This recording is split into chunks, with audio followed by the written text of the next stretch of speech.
Eu tô real, muito empolgada pra gravar esse vídeo. E eu pensando nele, vendo as coisas, já ri muito. Vamos falar dos livros que Tufão, sim, Tufão, de Avenida Brasil, lia durante a novela.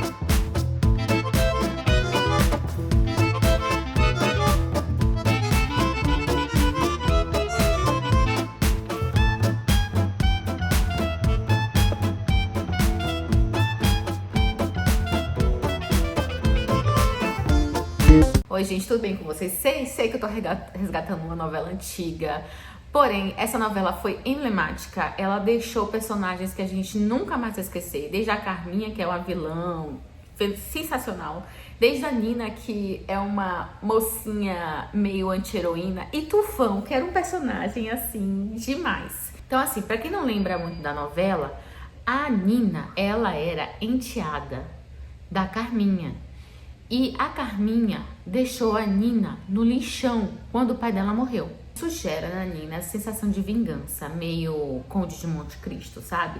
Que ela vai se vingar. Então, ela se infiltra na casa da Carminha, depois de anos, né, adultas, e a Carminha sem saber quem era essa Nina, como empregada. E a Carminha tá casada ali com o Tufão, que é um personagem muito engraçado e cheio de tiradas interessantes, e que ele acabava levando chifres e golpes e tal da Carminha, que é uma vilã inesquecível. E ela, infiltrada lá como empregada, tenta achar as provas para incriminar a Carminha por todos os seus diversos golpes, crimes e afins. E no meio da novela a gente tem uma reviravolta, porque a gente tem a Nina por cima da carne seca fazendo a Carminha de capacho. E a revelação da identidade da Nina pra Carminha é um dos momentos altos, assim, da trama.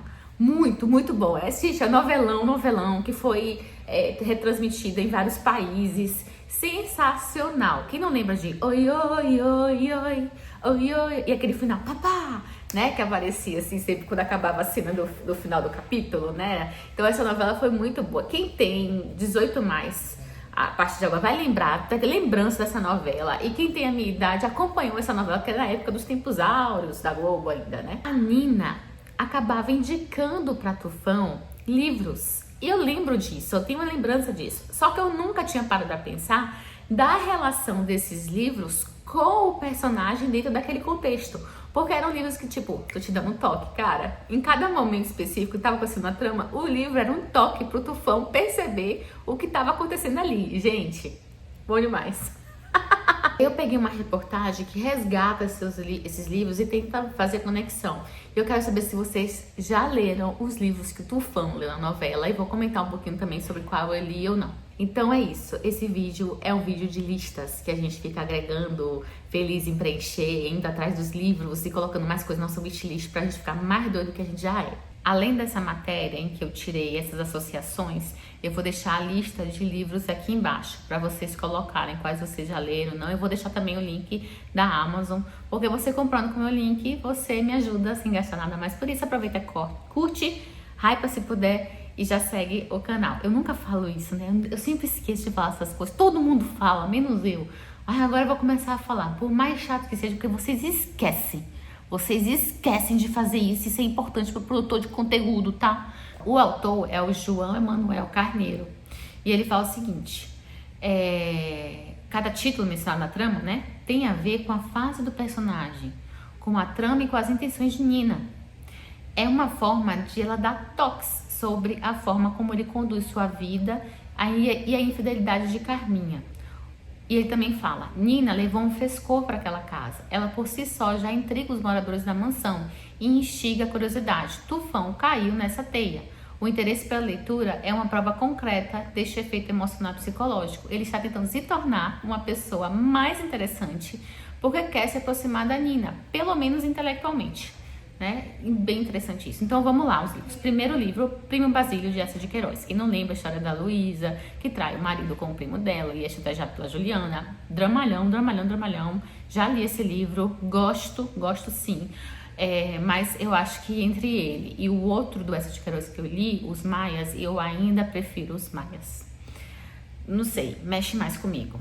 Então, o que a reportagem fala? Enquanto seu marido viaja, uma mulher começa um caso secreto com um primo. Ela é descoberta pela empregada que a chantageia, exigindo favores em troca de silêncio. Bem semelhante à história de Avenida Brasil, não é? Então, só que lá, aqui no Primo Basílio, a gente tem a Juliana e ali tem Nina, né? Bem semelhante mesmo. Nossa, eu nunca tinha parado pra pensar nisso, muito semelhante mesmo. Só que a Juliana, a gente tem uma raiva dela, e da Nina a gente torcia. Porque a gente já conhece o passado da Nina, né? Sabe que ela tá buscando justiça. O outro livro, Madame Bovary, um dos meus favoritos. Eu tenho uma resenha aqui de quase 3 horas, que eu dividi em 2 partes. Se eu lembrar, vou colocar o link aqui embaixo, do Gustavo Flaubert. Uma mulher frustrada com seu casamento busca no adultério uma forma de encontrar felicidade. Ela busca uma felicidade que ela nunca alcança, gente. Porque ela fica só se metendo em mais e mais confusão, fundo do poço, enfim. Mas jamais se contenta com a vida que tem. Essa coisa de buscar mais, eu acho que lembra um pouco a Carminha, né? Porque ela não tem limites para o que ela quer. Sempre quando ela consegue algo, ela quer mais e vai além. Mas ao mesmo tempo, eu penso que isso não pode se referir também à Nina, porque a Nina não se contenta com a vingança simples, ela acaba caindo dentro da sua própria vingança ali, né? Fica fazendo um ciclo sem fim. O outro, O Alienista, também já li, então os 3 livros até agora que ele citou, já li, de Machado de Assis. Um alienista, como eram chamados os psiquiatras naquela época, cria uma clínica para conduzir estudos jamais vistos sobre a mente humana, mas acaba vítima de sua própria loucura, tentando encaixar isso na novela. E aí eu fico pensando naquela casa do Tufão, todo mundo, ninguém normal. Podia ser a própria clínica do Dr. Simão Bacamarte. Poderia ser a Casa Verde. Porque ali ninguém não tem ninguém normal. E você fica perguntando o que é a normalidade frente a uma anormalidade coletiva. O outro livro que ele fala, Dom Casmurro. Pronto, já li os 4. Dom Casmurro, de Machado de Assis. Um homem ciumento, que é o Bentinho, começa a desconfiar que foi traído pela mulher com seu melhor amigo, a Capitu, né? E aí o que a reportagem fala é o seguinte: enquanto Tufão lê esse livro, ele comenta com Nina: mania de mulher tá sempre traindo. Eu não acho isso bom no casamento. Claro que não é bom no casamento. Traição de nenhum dos lados.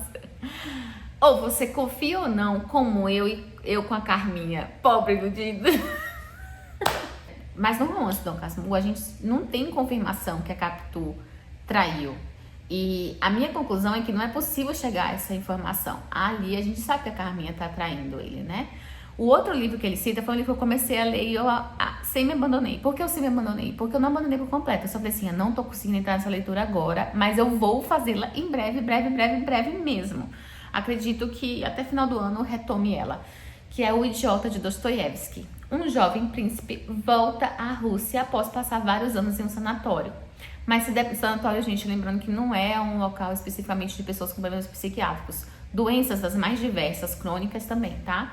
Mas se depara com uma nova sociedade movida a valores corrompidos. O príncipe é o príncipe Mishkin, né? E ele tem as pessoas associam muito a imagem dele à imagem do próprio Cristo, né? Por sua caridade, bondade, e o próprio Dom Quixote por seu lado meio sonhador de uma sociedade perfeita e que as pessoas realmente vão lutar pelo justo. Aí ele fala, o título é autoexplicativo para a situação de Tufão, não é mesmo? Porque é o último a saber, ele tá do lado de uma víbora, e ele tá lá. Gente, ele é jogador de futebol. E ele é rico. Nossa, não, essa novela é muito boa.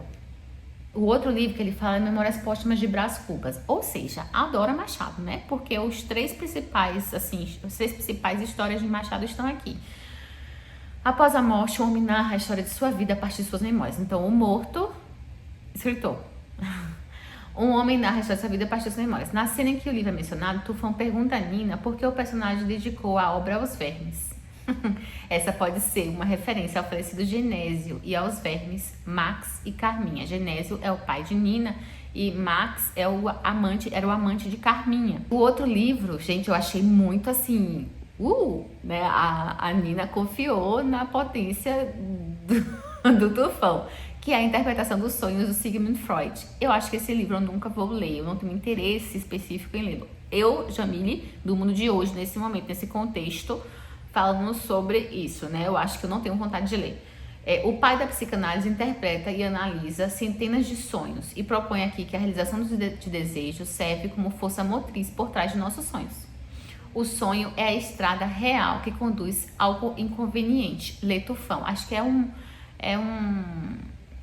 uma própria autorreferência pra Nina, pensando nessa vingança, desse sonho de violência dela, né? Não sei. Pode ser. Sonho de violência o quê? Sonho de vingança dela, né? Pode ser, pode não ser. O que vocês pensam? O que vocês acham? E aí, o outro que ele fala é um dos mais famosos do Kafka, né? Que é a metamorfose do Kafka. Um homem abandona seus sonhos para sustentar a família e pagar as dívidas dos pais. É meio que o Tufão ali, que ele é só sugado para aquela família, né? Mas um dia, ao acordar, descobre que se transformou na barata. Esse homem é o Gregor, que é um caixeiro viajante que realmente ele se transforma num verme, num parasita, tem gente que chama que é uma barata. Mas enfim, mas acaba que os parasitas são as pessoas que estão ali associadas, não é ele, mas é uma forma de expressar como ele se sente sugado por todos aqueles ali. E isso transforma ele em um inseto asqueroso. Aí ele coloca, mais um dia, ao acordar, descobre que se transformou em uma barata. Tá errado, editor! Editor não leu o livro, ninguém falou hora nenhuma que é uma barata, tá?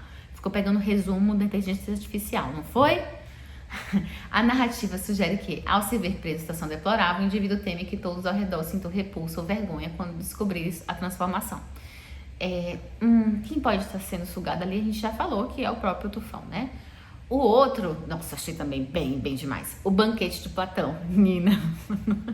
Em um jantar, diversos poetas e filósofos embarcam em uma competição para homenagear Eros, deus do amor. Na novela, o ex-jogador de futebol cita essa obra literária ao Leleco para explicar o amor que sente por Nina, barra Rita, que é o nome verdadeiro dela. É um amor puro, pai, pela beleza, pela inteligência, não pelo sexo. Ai, gente, achei essa associação maravilhosa, porque é um pouco que o banquete vai falar, né, sobre as formas de amor. Ainda li? Não li ainda, mas é um livro, sim, que eu quero ler. Eu vou acabar em breve a República de Platão, e aí o banquete deve ser o próximo diálogo de Platão que eu vou pegar. Eu quero ler pelo menos um diálogo por ano, quem sabe, né? Aí um dia eu acabo. Dom Quixote, o último livro, meu livro favorito da vida, ever. Você sabe que eu amo essa história desse homem sonhador que busca por ideais numa sociedade de justiça, de valor, e ele acaba sucumbindo aos seus próprios sonhos e fantasias. Eu amo isso. Dom Quixote Miguel de Cervantes, um homem decide se tornar um cavaleiro após ler muitas histórias e parte com seu escudeiro, o Sancho Panza, em uma jornada fantasiosa. Quando decide se separar de Carminha e tomar outro rumo na vida, Tufão diz à irmã: Dom Quixote de La Mancha é meio doidão, acredita em umas coisas que só ele vê e vai atrás do sonho dele. O cara não tá nem aí para que os outros falam e quer saber, ele tá muito certo. Eu amei, gente. Não acredito que acabou. Por favor, eu queria mais. Como assim? Tufão, volta aqui, o que mais você leu depois disso tudo? Meu Deus, vamos lá, vamos pensar em que outros livros a gente poderia indicar o Tufão. Que outros livros você indicaria o Tufão para ele se reconstruir nessa vida pós-Carminha, após tudo isso? Bem, eu gosto muito de Cândido ou Otimismo, do Voltaire, porque eu acho que dá aquela ideia de que é preciso cuidar dos seus, é preciso cuidar do que a gente tá ali antes de ficar pensando em grandes coisas. E eu acho que para essa fase de Tufão, pós-recuperação de Carminha, é preciso olhar para dentro, olhar para si, cuidar do seu jardim. Então, eu acho que eu indicaria esse. Deixa eu ver o que mais que eu poderia indicar para ele.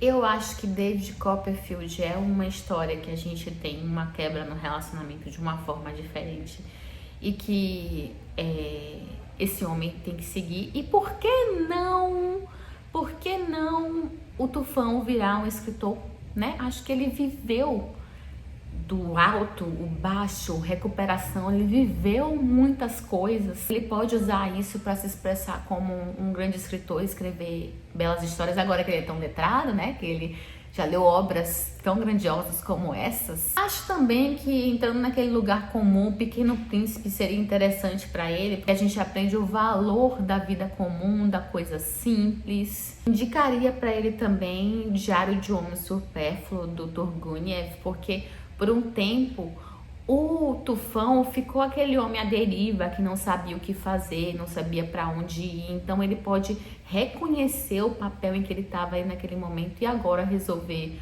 mudar, procurar, ir atrás de mais coisas. Acho que indicaria para ele também esse livro. Bem, eu acho que é isso. Livros para ele seguir adiante nessa nova redescoberta, nessa nova fase. Me conta aqui qual outro livro você indicaria para o Tufão, se você assistir essa novela, se você gostava dessa novela, se você já, quais livros desse que Tufão leu você já leu ou tem vontade de ler. Para mim só um ali se passou que eu não queria ler, e dos 10 que ele falou, eu li 7 e um eu meio que vou retomar a leitura que eu parei no caminho.